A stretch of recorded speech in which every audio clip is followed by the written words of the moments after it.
What's up, everyone, and welcome down to another episode of Zetro's Toxic Vault. And finally, he is here. You guys have been asking for him forever, and I finally produced it. He finally agreed to come in.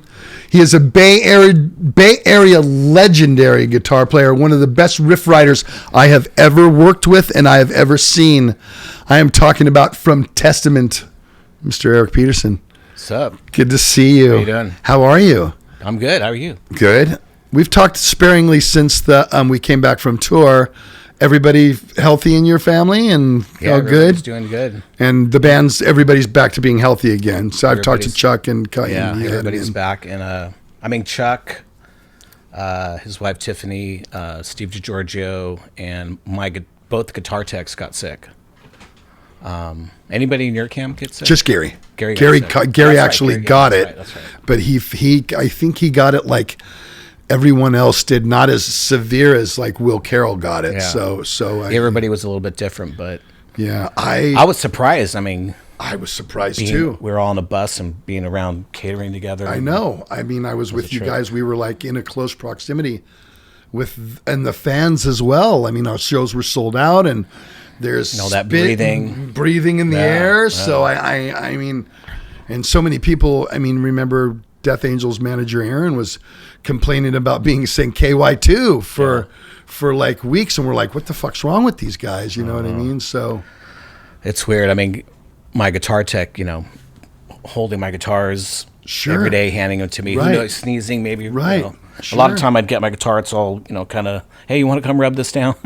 He felt bad. He was in a bad way. He was in a bad way. We got lucky. We're talking about KY, Kevin Young, and Kevin was not feeling good that whole. I'd say the second half, kind of really. He seemed like he got better, but I think it really hit him when he got home. Yeah, right. He kind of went like that, and then his girl got sick too, right? When he brought it home, it was like one thing after another. So I guess this is life. In the age of the pandemic right now, there's no live shows. None of us, and a lot of people were asking if we were going to take the Bass Strikes Back tour everywhere else, and we did. We actually all had it all rooted and booked already. It was Europe, and then America, and then it was Europe again, and it was Europe again. Right, and so there was a lot going on. And then we were going to even do, the Eastern Bloc, Russia. Yeah. And Istanbul, I saw that was on there. Greece. On there. So Greece, that was on there. So there was a lot of dates of guys that we, fans. Of course, we wanted to play this thing. And again, we're not over with this thing. This just kind of stopped it. Testament has a brand new record out as far as I'm concerned. It's not even, you barely got to. Oh my God. Barely got to. It comes out, it's like, go home. Now we're going in here in a couple of weeks to record. So maybe it'll be good timing next year when they allow us all to finally go and do this. But that'll be awesome. I dragged Eric in here because we have so much history together, and you guys have always wondered, you know what Testament does and you know what Exodus does, but we never really got to talk legacy all the time. So basically I got Eric in here today, and we're going to talk to Eric, and we're going to do what we do with Eric with everybody.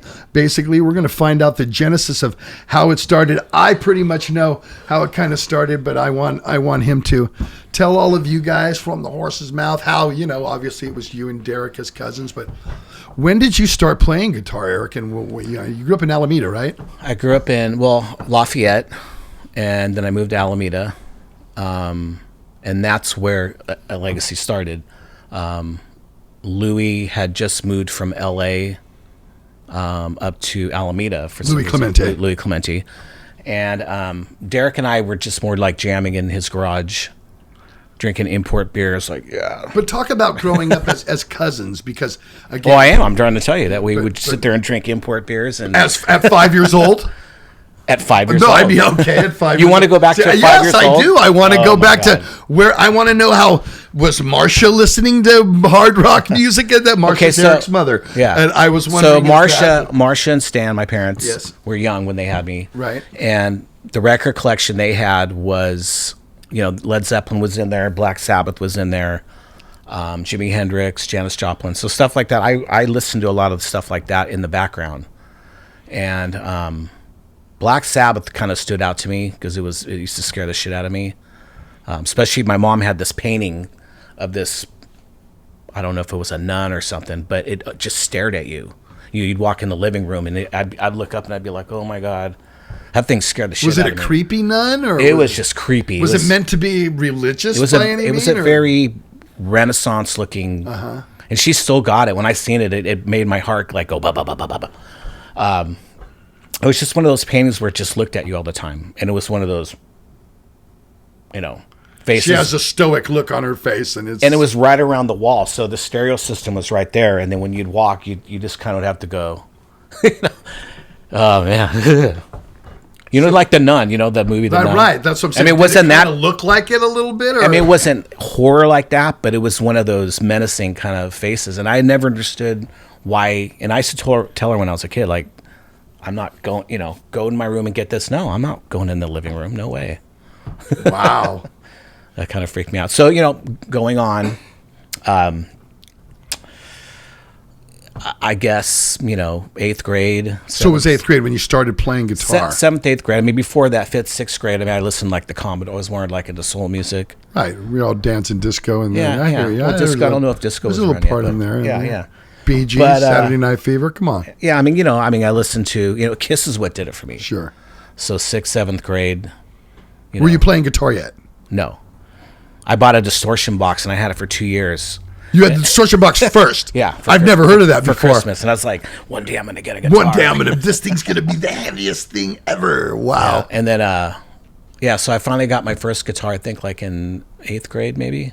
Really? And a Memphis Les Paul. A Memphis Les Paul. Yeah, and lived in Lafayette, and I took guitar lessons from an old guy named William Tapia. He was the guitar player on the I Love Lucy show.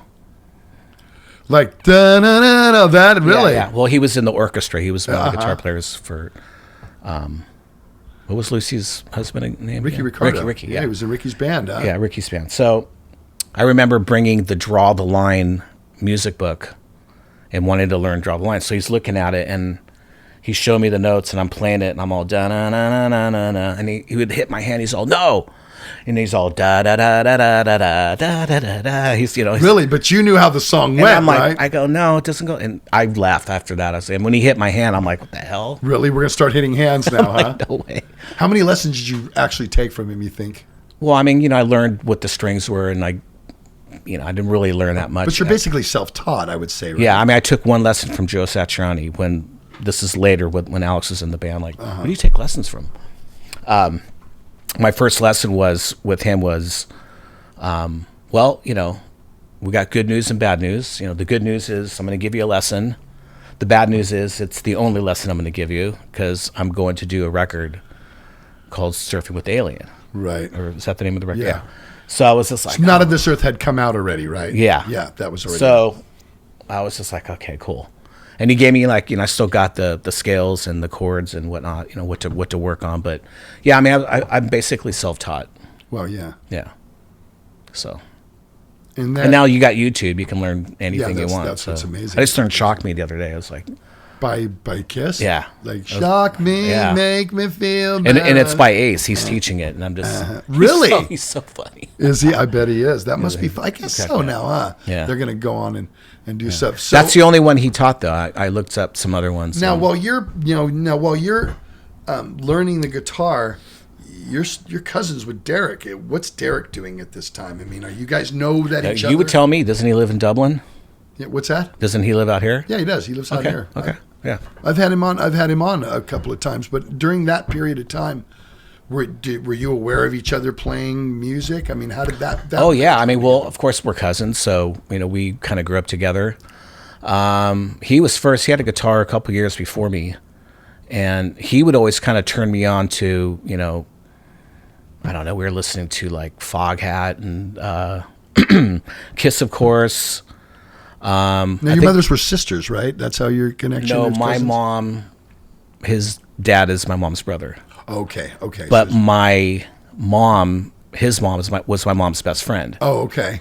And maybe she'd bring her best friend around the house, and her brother's like, "Hey, what's going on? It's your friend." I see. Did you guys hang out as a young age? I mean, we were inseparable at one point. You were? Yeah, we were kids. Yeah, well, I felt that way when I joined. Yeah, it was like Eric Legacy. and Derek. It was Eric and Derek. Eric and Derek. That's why, honestly, when Derek, we'll talk about that when Derek left. But. So, but we were totally into Judas Priest, and and at that point, I think it was Unleashed in the East and Stained Class and Hellbent for Leather. Those records had came out. So you're about 15 because that's about 79. We're talking about 79. 78, 79, right around there, Right. Got into Scorps, listening to Tokyo Tapes, and then Love Drive came out. And then that's when everything started getting, the production and everything, especially for the Scorpions, started getting more modern. I remember getting the first Venom 45, listening to that. Welcome to Hell. And just, the whole... First of all, we're in Lafayette, and we're on this house on a hill with no lights and everything, and we put that on. I think we just got stoned. And he was laughing because I was just like, I'm not listening to this. This is like freaking me out. Well, especially after getting stoned too, So I took the cover and I ripped it and I threw it outside. And he's just on the ground laughing, like, oh my God. So then I have to contribute the evil influence with Derek a little bit then. Oh yeah. But he was always kind of, even when I met you guys, he was always seemed to be the instigator of the baddie stuff. I mean, from the priest collars with the upside down crosses. Yeah. I mean, oh my God. I remember when we got those. I mean, that was for our first show. Right. Me and Derek were going to wear. What, did you wear them too? No, I wore the white power Hitler shirt that was terrible with the swastika on it. Oh my the God. Heavy metal hat, the chaps, and the member, because anything was so we went. Metal. I think we seen a commercial, not a commercial, an ad for Judas Priest. And I think it was for the Killing Machine record. But there was a picture, and they were on a motorcycle, and they all had priest collars on. And they've never done that. It was just, I remember we seen that in like Circus Magazine. So we went to a clergy store in Oakland, and we went and, to find out where, and we walked in and go, oh, such nice boys, you got, and we're like, you don't even know what we're going to do. Exactly. Yeah. I remember the intro tape we had was the glang, glang, glang, glang, oh my God. But before that, there was something about opening the gates of Tiamat or something. And then that was all your trip. Okay, yeah, that was my trip. But the batteries were running low on my boombox, so the voice was really wow. That was the greatest. We put a mic up to the boombox. That was funny. It wasn't even a boombox. It was one of those little one speaker. Yeah. Yeah, it was a cassette with one little speaker of it. Dictaphone kind of thing. Yeah, whatever. I remember that. There was we had theatrics. Remember at one point I had the little flash thing. I think we did that with the opening for Omen at the Stone. That's right. We walked out there, put on the drum machine, put the mic there, push play. That was funny. Yeah, we thought we were. It was why you guys stood back and it was. Dun, dun, just that whole thing like this. It's kind of cool. It's more of like an organ thing, If you played that on an organ, it'd be like a really evil. It was Mr. evil. Crowley kind of thing. It was evil. Yeah, it was evil. Now, Legacy, you and Derek and Louie kind of got it together really quick because I met you within a year's time of you kind of putting that together. Didn't it seem like back then, like a year was forever? It did seem like, because I'm looking back at like the Testament discography in 87, 88, 89, 90. Right. And it seemed like forever, but we did world tours, and now it's like, no, God, we haven't done a record in 6 years. I mean, it's like 3 years, and it's like, we just did a record. We just did one, right? Exactly. I know. It's been 3 years. And you look back in the 70s, and bands like Black Sabbath put 2 records out in a year. You know what I mean? It's like, come on. Yeah. Those days are gone. But time was slower, I think. And we were younger because we didn't have... No, I mean, I think time's going quicker now. Well, I think technology and everything. I got to go anyway. Bye. No. Sorry, guys, that's all you get. No, I told him we get him for a while. We get him at least through the legacy. There you go. Legacy stuff. So yeah, so we met Louie. He was actually looking for he called it a nickel bag, and we're sitting at the park listening to some tunes. A bunch of us. Now you're in Alameda at this point. Now we're in Alameda at a park with all our friends and just kind of hanging out. And this old 1975 olive green. Huge Cadillac comes rolling up, and we're all sitting there, and then these 2 guys get out of the car. It's Louie and his brother Gino. Leather jackets, Levi denim over the leather. Yeah, right. With all these patches, and we're like, "Whoa, no way!" They're like, Derek, it looks like they're for you guys or something. They walk up, hey, do you guys know where to get some pot? And then I think Louis said, do you guys know any guitar players? And they're like, oh my God, Eric and Derek, yeah, because they play in their garage every day. And we just hit it off right there. It was pretty cool. And then like within a week, we were jamming at Louis' house. He didn't really have a full drum set, and I had like a bass drum and a tom in my garage, and he had like some other like a half setup, whatever. But so we went and got some black, I'm having a brain fart right now, wallpaper. And so we just wallpapered the drums all black. And, really? Yeah. And within a day, we're like, no, we have to have a black. We're not playing, with a green and blue drum set. It's got to be black. So we did that, and then we just started, jamming in his room. How long before you went to Clay Street? Maybe like 6 months. 6 months? Yeah. His mom kicked us out because neighbors were complaining. Derek didn't really jam with us yet because he was working at Mark Stein Beverage. So me and Lou would just kind of, got it started. Once we got to Clay Street, then we would kind of jam at night. And, yeah, that's how it kind of started. Well, that's how, that's where I come in at. But Bluto comes in before that. And see, what happened was Derek and Eric also have another cousin named Donnie Spear. And he grew up in Dublin with Phil Demmel and I. And then Phil Demmel and I had a first band on Pearl. Assailant? Metal Warrior. Assailant was right before I joined Legacy. Okay. That kind of morphed. So then we were jamming with Donnie, and I remember him giving me a practice tape. It was Master of the Game, Secret Agent, and... It's funny, Secret... Was it the Legacy yet? It might have been the Legacy. No, because that was the only slow one, and they were three kind of up-tempo. It was Curse of the Legions of Death, maybe. It was Curse of the Legions of Death. Or Reign of Terror. No, it was Curse of the Legions of Death. So...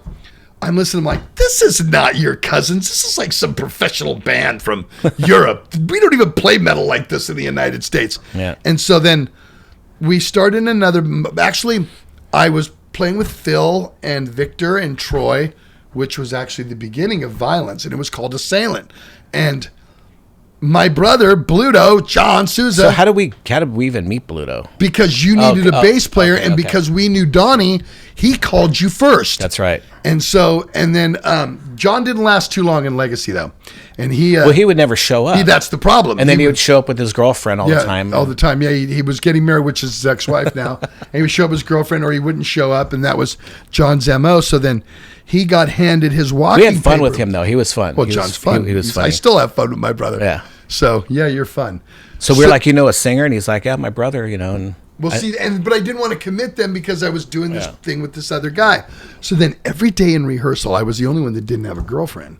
And Phil had one, Victor had one, Troy had one, and Jeff Byronis had one that was playing bass. And I'm like, I just got tired of going to practice every day and seeing everybody's girlfriend there. So one day I just kind of quit, and I says, hey, what's that guy's, what's Eric's phone? I called my brother because my brother had already been fired from you guys by then. And so that's when I called you, and I says, hey man, I'm looking. Well, it's so weird because your brother was in our band, but then we let him go, and then his brother joined his band. Right. Well, I didn't even get to play with John in the band. He was like already. Yeah. So that's when I came in, and then I was like, man, you cats are really cool and shit. I was like, you were a trip. We were like, never met anybody like you. You're just still haven't very, very loud mouth. Yeah. See, people trip. We didn't even talk. We were just listening. You just were talking and talking and talking. We're like, who is this guy? So hey, what's up, man? What's up? Check it out. What about watch? I can do this. No, but anyway. That's funny. Anyway, that kind of how it started, and then I remember. Legacy was the Legacy was the first song I wrote lyrics to. Remember, which we still have. Shadow Gray. Castle Shadows Gray. All that. I'm coming straight to sacrifice. See now. Sacrifice. How about Master of the Game? Thrusting through the battle, For the fight's been for the evil ruler's destiny, but the fight's been gone many times before. Still the war keeps lingering. Remember that? Dude, that's Tenacious Master D of the song. Game. That's a Tenacious D song. No, that's Master of the Game. That's you. You stole it from Tenacious D. So anyway, that was the first. It sounds like a Tenacious D song. Well, because I don't know. Maybe you're. Imagine Jack Black singing that. He could do it well. I remember all the first. Lingering. What was Secret Agent is First Strike is Still Deadly. Yeah. We called it. It was Secret Agent. Dun dun dun dun dun. But I think it went dun dun dun dun like 5 times more. Kept going. And we used to open with that. Remember? Yeah. And then. That was a lot of fun. And so I remember joining the band, and I was writing lyrics and like, we need a bass player. And I go, well, I heard of this guy. He plays bass in this band in Pleasanton, which is right next to the city. I grew up in Dublin, called R&R Crossing. And everybody told me, nah, that dude's hella loyal to that band. He'll never join you guys. So I remember I drove my little red Pinto. Remember my red? Did you know him yet? Didn't know him. Oh. And he got the same spiel you motherfuckers did. I met him at the 7-Eleven in Pleasanton on Hop Yard. So if you guys all know where that is, the one on the early part of Hop Yard, right around Lucky's there. I met him there in the parking lot. We must have talked for like 40 minutes, and I was like, I need a bass player. I mean, he looks like a bass player. He like does. You need tall, you to join my band. Sticky, and I go, and so then I played a practice tape of it. He goes, okay, well, let me check it out. And I'm like, no. You need to come see it. You need to come see it. So I remember he came, and he sat down, and we played, and I think it was like the second song. He's like, I want to be in your guys' band. I mean, he was just like, I want to do this. And so then that was... There you go. And then the lineup was that. It was Louis, Eric, Derek, Greg, Christian, and Zetro. And then at that point, that was the first inception of Legacy. And you were just cracking the whip then. Oh, because I wanted this bad. And I know everybody says, I tell your parents all thanked me when you opened for Judas Priest for cracking the whip on your asses, too. When you guys opened to the Coliseum for Painkiller, and what a great day that was. Remember that? I go there, and all of their parents were there, and they're like, whether here's Zetro. I remember Jerry Skolnick going, because you were hard on them. I go, yeah, you fuckers must have had Zetro voodoo dolls. I bet you did. But where you at now, bro? Exactly. That's right. Hard work pays off. I didn't say anything. See? Zetro, see, I'm talking over him again. Go fuck yourselves, everyone. I get that comment a lot. I talk over my guests. That's all right. They hate that for me. So have I talked over him yet, Wayne? So imagine this, but even like 10 times more. I know. And then I'm like 21 and just like going, I don't even know what to say.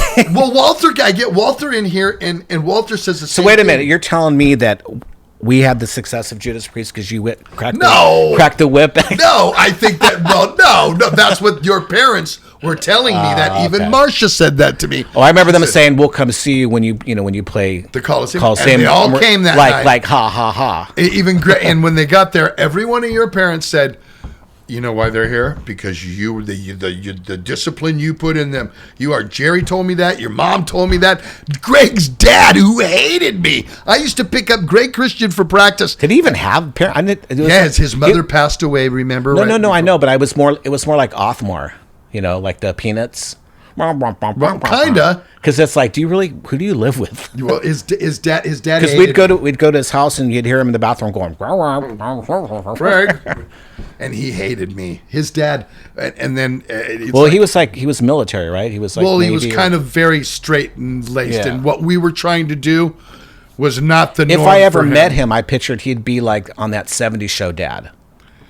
I would say that he was pretty close to the '70s show's dad. And he's all, I remember he yelled at Greg one time, and while I was there, and he goes, and you have this, you're following around this character everywhere. And I'm like, oh, character now, huh? And so now I'd have to call Greg on his phone and hope that because there's no cell phones now, well, I hope that he would pick it up and go, yo, Greggy, I'm leaving my house in 10 minutes. I'll meet you down at the end of the street, because his old man did not want to see me. I almost picture it like, except you're not a hot, fine babe, but it's like Weird Science where she goes in and tells Gary's parents, "Don't threaten me." Exactly.